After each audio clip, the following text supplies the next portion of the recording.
Des appartements murés, des toits dégradés par des incendies, des logements délabrés qui n'ont jamais été habités. Voici le triste état de l'écoquartier de Saint-Laurent-Blangy, projet immobilier lancé en 2008, stoppé en 2012. Les personnes à l'origine de cette opération sont dans le viseur de la justice. 13 ans plus tard, 5 prévenus comparaissent enfin pour escroquerie, détournement de fonds ou encore blanchiment. Retard important dans les travaux, particularité juridique du montage financier, tout cela explique que ce projet soit resté inachevé. La dimension est humaine. Vous, investisseurs, vous êtes engagé dans le cadre d'un crédit immobilier. Vous apprenez que manifestement, les conditions dans lesquelles vous avez contracté vont peut-être générer une enquête de police et laissent peut-être augurer la commission de diverses infractions. Le premier réflexe, c'est la peur, c'est le repli, et c'est ce comportement entendable qui consiste à dire tant que les choses ne sont pas clarifiées, nous ne donnons plus suite aux appels de fonds.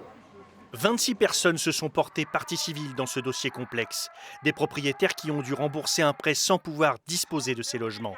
Des victimes néanmoins indemnisées par un fonds d'assurance. Pour la mairie, ce procès est la fin d'un long calvaire. Les lieux ont été squattés.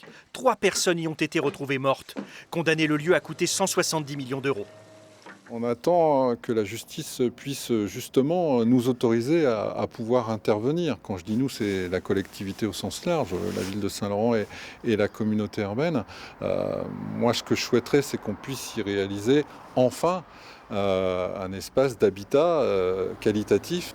Une réhabilitation qui ne se fera pas avant plusieurs années. Les prévenus encourent jusqu'à 5 ans de prison et plusieurs centaines de milliers d'euros d'amende.